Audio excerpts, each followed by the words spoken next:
All right, so Meghna, welcome to my channel, Sonal from USA, and my Thank you. channel is Thank you more for having me. focused about people coming here for education to guide them in different fields. How to take admissions for MS, PhD, and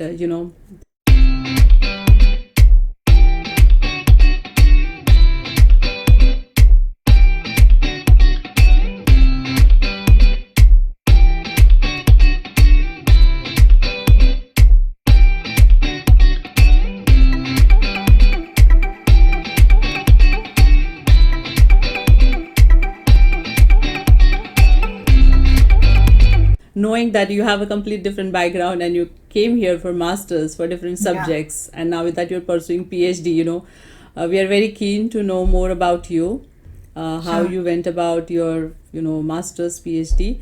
So first, give some background to viewers. I'm sure they are also very keen to know your background. I'm not even revealing what she's done. So let's hear it from Meghna Kuppa, and over to you, Meghna. Sure. Thank you, Sonal, for inviting me. So, hello everyone. My name is Meghna. I am currently a PhD student in environmental engineering at George Mason University, which is in Virginia. Before this, I did my master's in environmental engineering at Duke University. And I worked for a year before applying for my PhD here in the solid waste industry. And my bachelor's background is in civil engineering, which I did in Hyderabad, and that's where I'm originally from. Wow. So I Can I stop you did, and interrupt, yeah, Meghna? yeah. Because your background is in civil engineering, I was really kind of, intrigued that after civil engineering, why did you think about environmental engineering? It is definitely a very interesting topic now that there is so much Yeah, focus from corporates on sustainability, global warming, and all these issues. yeah, I'm very keen that, sitting in India, how did you think about, the topic which is of so much interest to corporates now? of course, yeah. So my objective was always to do environmental engineering, and civil was kind of a pathway to get there. So when I was younger, so around when I was in middle school, 6 to 8 standard, the global warming issue was picking up a lot in both national and international news, with the whole Paris Accord being formed and a lot of countries signing up to reduce their global warming, to reduce their carbon emissions and their carbon footprint.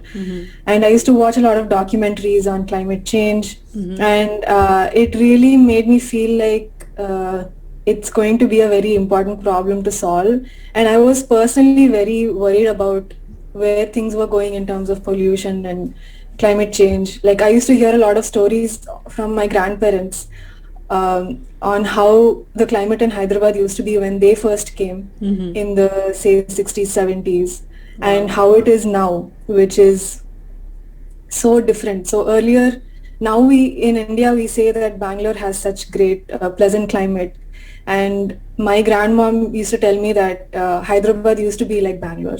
So it Oh. was very pleasant, and because there were a lot of hills, and it's Hyderabad is still pretty elevated compared to the rest of say Andhra or Telangana. So the weather was very nice and pleasant, and now it's not the case. So Okay, okay. So everyone is you've been always, environmental conscious right from your childhood, and thanks to your yeah. grandparents, right? Yeah. In a way, yes. And I used to consume a lot of information on climate change, and when the tsunami happened, I used to always be interested in natural sciences, Okay, basically. okay. And then I felt like this would be a very important problem to solve in the future, because I felt like people are not going to change. Right. So there has to be some way to mitigate the damage that has already been done. So environmental science was always an interest for me. And then when it came to my undergraduate, I didn't find, or I couldn't get into colleges that offered environmental as an undergraduate degree. So Okay. I chose civil instead, which environmental actually comes under civil engineering itself. Like a lot of universities in the US, the environmental department is within the civil department. Okay. So civil actually covers a lot of allied aspects like water resources management, soil mechanics, which are all closely related to environmental. So I did that, and I did a few internships to understand which area of environmental science I wanted to focus on. I shouldn't say science; it's more of environmental engineering. So you're talking about internship in India that you did?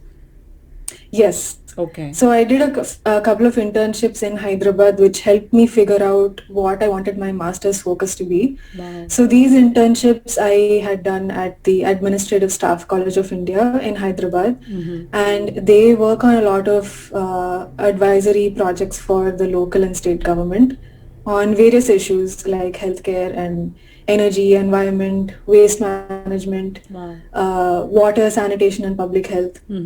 So, and they collaborate a lot with the Bill and Melinda Gates Foundation, which they do a lot of work in global public health and disease prevention and things like that. Okay. So the first internship that I did had a more energy focus. So it was about closely related to green buildings and how you can make buildings more energy efficient by following a certain set of protocols for energy consumption. And I realized I didn't enjoy that much. And I went on to do another internship in the same organization in the field of water and sanitation. So do some field work in rural Andhra Pradesh, conduct some surveys and see the ground realities of how these policies affect the grassroots. And so that got me very interested in water and sanitation, and I decided to apply to Duke because there were professors who were working in the same area within environmental engineering. So I applied there and I got in and actually worked on a very similar project at Duke. But on the more before we get into the side project, I wanted to understand your journey.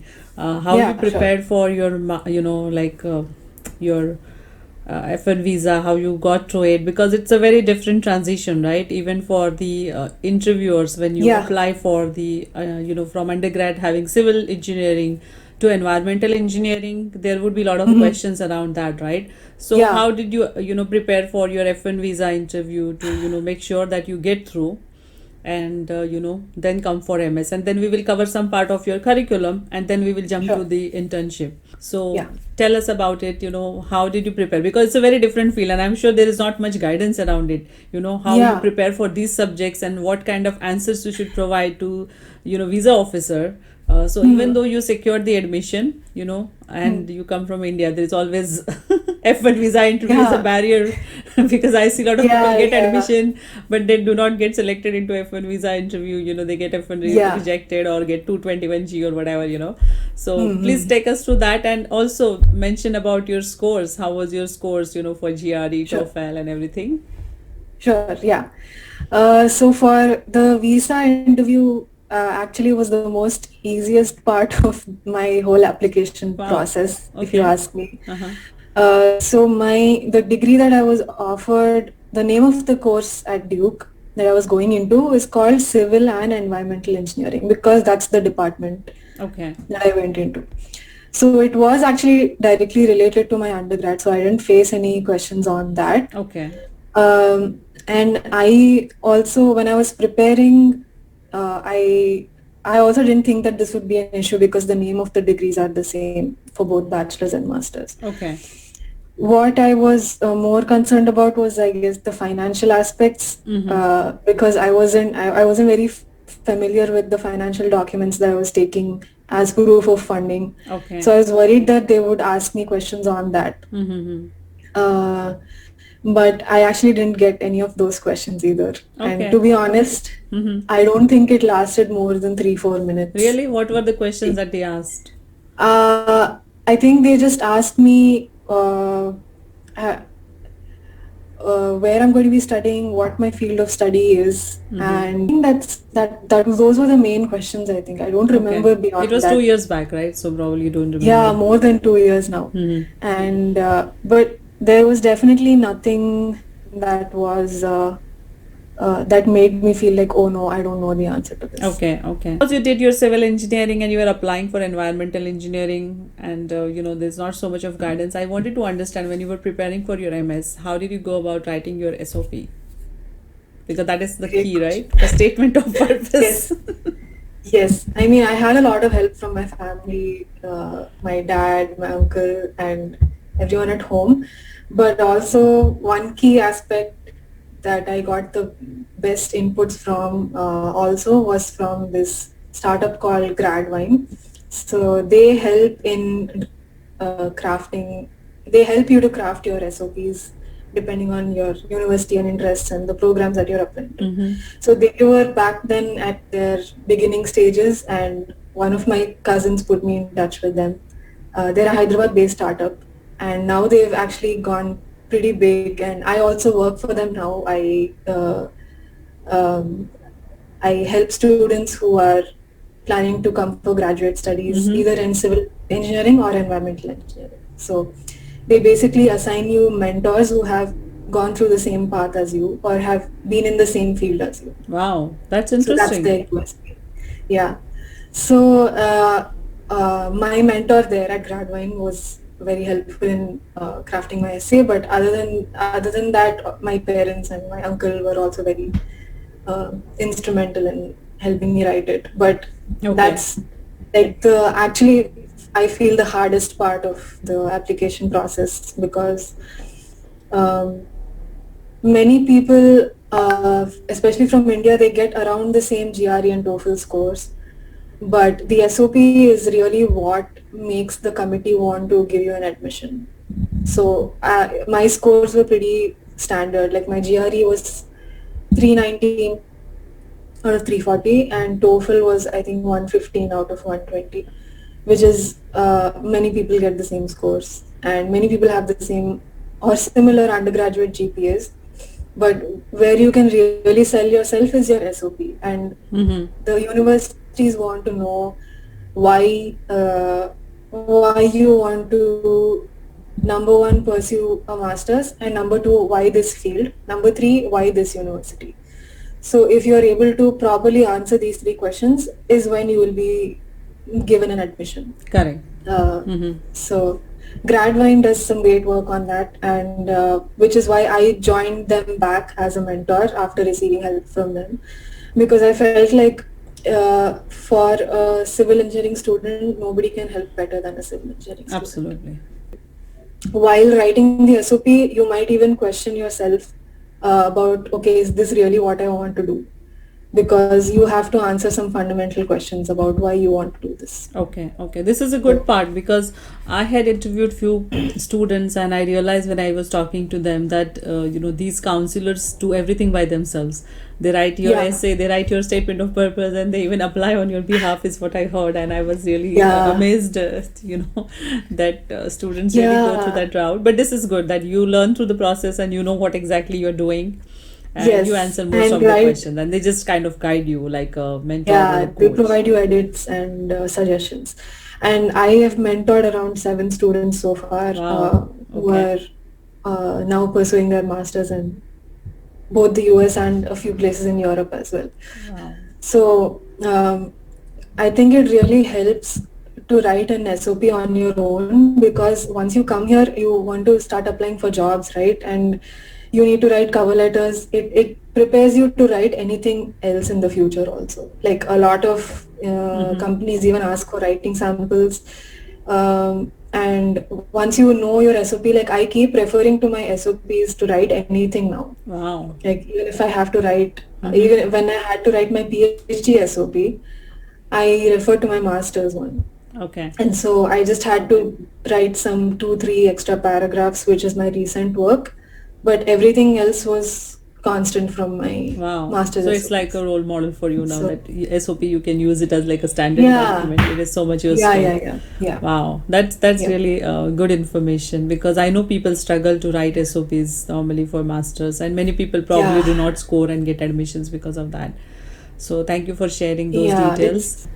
So for this MS course, what is the fee structure, and did you get any kind of a scholarship for that? No, so I didn't get any type of scholarship for my master's. Okay. It's actually pretty rare that as master students you get a scholarship, especially if you're going from India. Okay. I think there are very few opportunities or funding agencies that look out for Indian master students, which hopefully, I don't know how it can change in the future. But the problem is that many master students don't end up doing research. But if you do contact a professor and they have funding for a master student, then you usually end up getting a assistantship. Okay. But that's generally not the case because professors like to reserve their money for PhD students who are going to be there for long term and they produce more valuable research. At least that's the more popular opinion. Okay. So it's very rare for master students to get research funding, at least in their first year. I know of people who have received funding in their say last semester or last 2 semesters if they're there for 4 semesters. So Okay. but other than that, it's definitely a hit or miss, and it depends on the university, the professor, if they think that master students can do good enough work in 2 years. Okay. And in many places, they don't even give teaching assistantships to master students, but okay. in places that they do, that's a possibility. Okay. So for your case, what was the fee structure, and did you get any kind of assistantship or kind of a part-time student job like a research assistant or something to support your fees? Yeah. So the fee structure is depending on the university between say $17,000 to $24,000 per semester. Okay. Between 17 to 24,000, I would say. Okay. Is the normal fee structure. Mine, because it was a private university, it was more towards the expensive end of the spectrum. Okay. But there are very good universities that offer the same education and exposure and opportunities at much lesser prices. So, for example, state universities or public universities, they tend to offer the same thing. But yeah, it also depends on what you are looking for. So if you want the brand of a big university, then you end up paying for that. Yeah, of course. Duke University is very well known. For the viewers that they do not know. Yeah, but I wanted to check, like you mentioned that this course is also offered in public universities and state universities. Yeah. So would that make a difference if somebody is interested in and do not have a finances? Because I often get these questions from students that they are interested in masters, but of course they do not have the finance. So if they do the similar course in the public university or state university, will that have the same value or or 100% yes. Okay. Yeah, it would have the same value. I am saying this now because I graduated from a private university, and I used to think that the brand name will add some value, but really it's very marginal and not worth the price that you pay for it. Okay. I think that's a very good tip, and thank you for sharing this frank opinion. Because people really look forward to these kind of valuable inputs, because I have seen that most of the Indian students who come here think that they have to go by the ranking of universities, and they always try to choose like first top 5 or top 6 universities, and they come here for that. Yeah, that's a very big myth actually, and a lot of the rankings that you find on websites are all overall rankings and mostly for undergraduate programs, which it doesn't hold for masters or PhD programs. Okay. So the best thing to do is to talk to alumni. And now there are a lot of ways to reach out to alumni through LinkedIn, Facebook. I get a lot of messages from people on LinkedIn who have got admits from Duke and other universities, and they want my advice on like which one to choose based on their interests. And I always reply to them. I give like very big essay type answers because it's all dependent on your interests, your background, how much you're willing to pay for the degree, knowing whether or not you'll be able to get a scholarship in that university. So all of that factors into choosing. And as long as you're going to the top 100 universities in the US, I think you're fine. Okay. There is not, they're all very good. Research spending in the US is the highest in the world. So, Absolutely.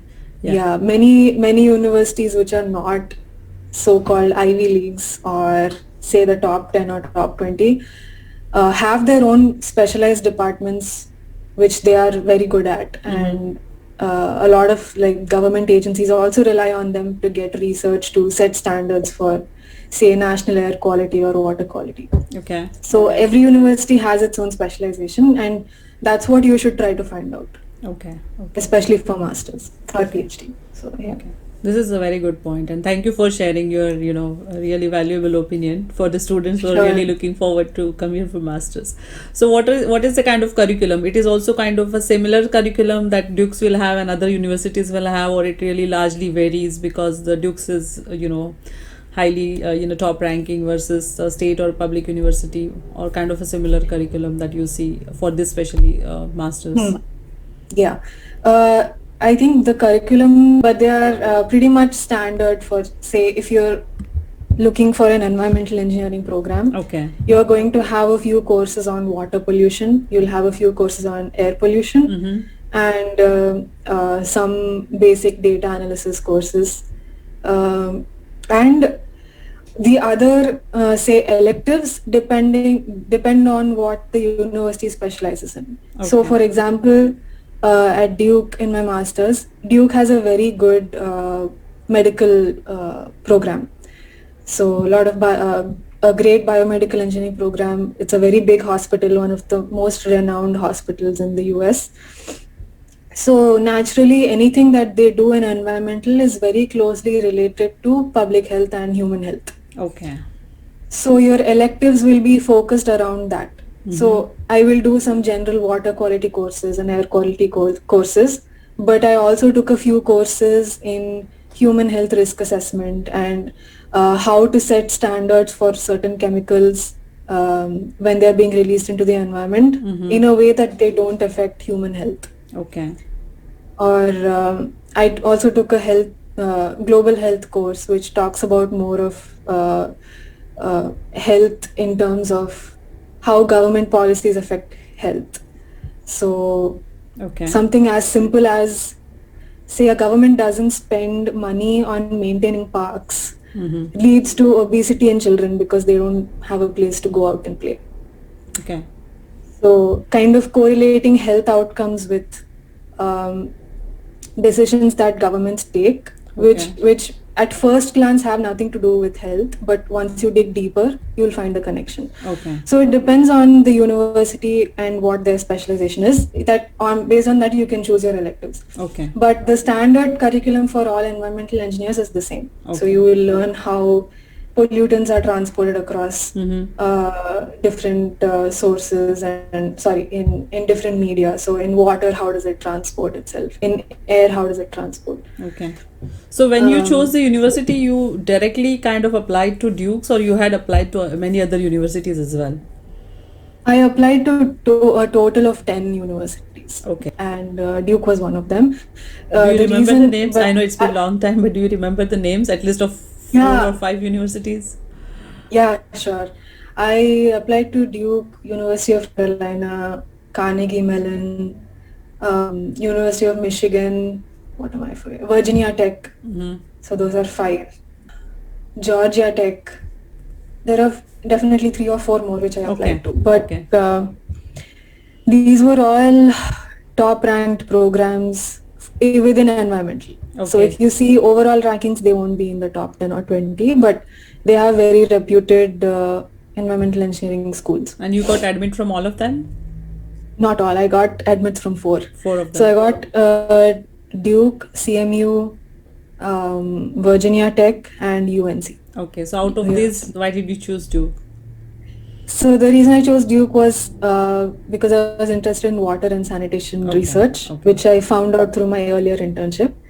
And the professor that I wanted to work with at Duke was doing similar work. And he had done a lot of work in India also before on the same lines. Okay. So I thought it would be easier for him also to work with me because I kind of have experience in that area, and I also wanted to build on it. Okay. So tell me about the internship. How did you find the internship? Because this is such a niche area. At least, I know Yeah. that. I mean, I have heard about, and of course, because I come from IT companies, I've heard about a lot of IT engineers. But this is Hmm. such a niche area that I really wanted to know the scope of this masters, and how easy or difficult it was to get the internship, and what was your experience there? During my master's, I did do an internship after my first year. So this was an environmental law and policy internship in a non-profit organization called Earth Justice, which is in Washington, D.C. And I applied to it through my university itself. So Duke has two ways where you can specialize in environment. One is through the School of Engineering, which is what I did. And there's also a School of Environment, which is fully focused on environmental policy, environmental management, and environmental science research, so not engineering. Wow. Okay. And because they only focus on environment, their career center is more focused towards environmental jobs. So I applied through a fellowship program in the School of Environment.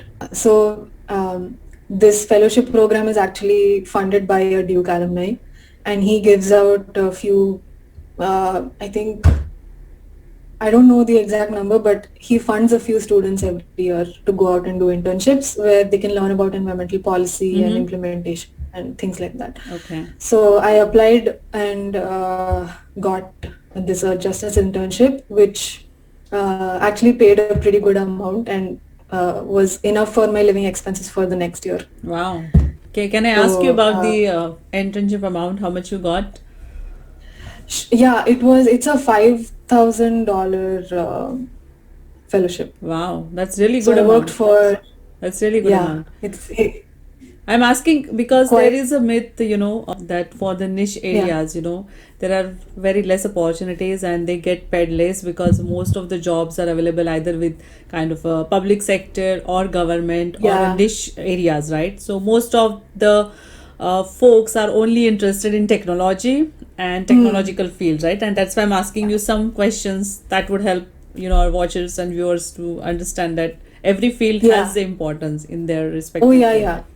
yeah. Yeah, especially in the US. One more thing that matters is location of your university. So if you are on the East Coast, you get a lot of access to non-profits in the DC area and in Boston.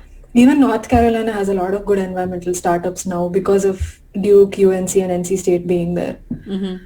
So other than that, if you're on the West Coast, California is obviously great for environmental jobs.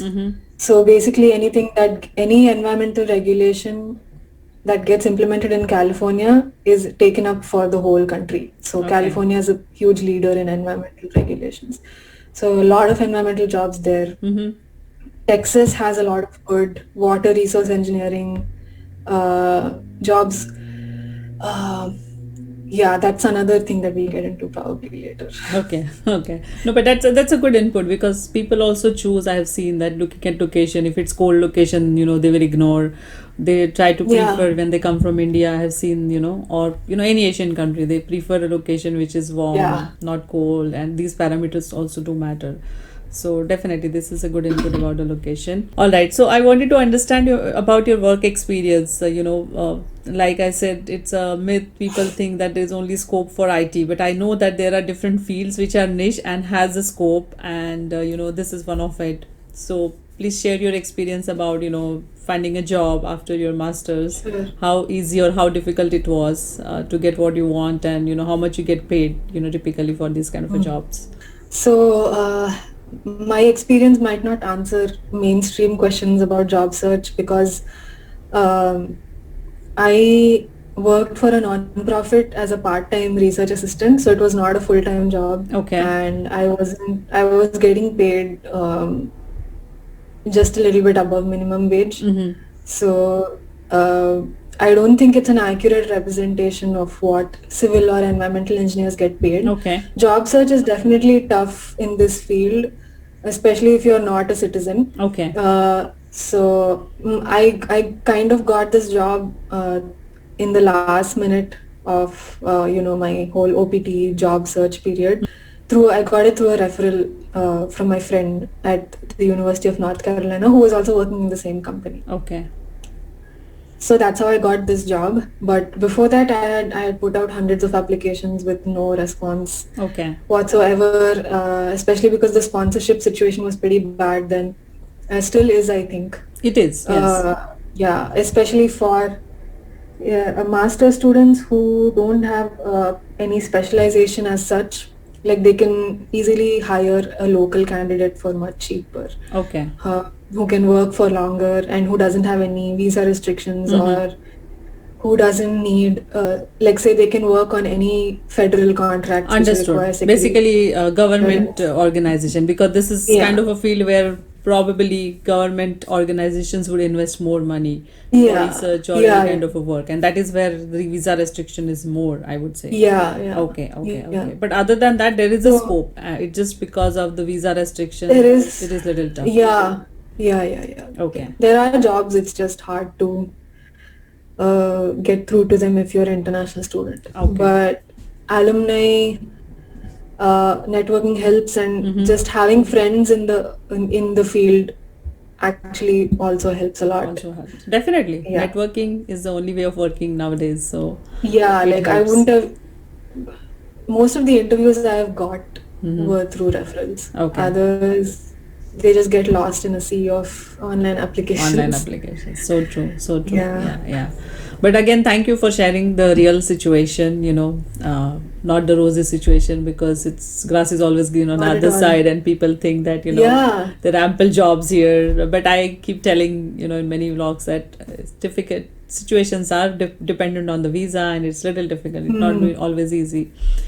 Yeah, I mean, even for IT folks, it's not easy because even though there are a lot of jobs, there's also a lot of competition. Absolutely. So you have to work extra hard to beat that, and especially so many students from India and China who are very good at computer science and maths. It Absolutely. makes the pool even more competitive. So Absolutely. Yeah, there is a each tough field has its own own struggles. challenges. I completely agree. And the eventual goal was to work in a place like World Health Organization Wow. or UN Environment Program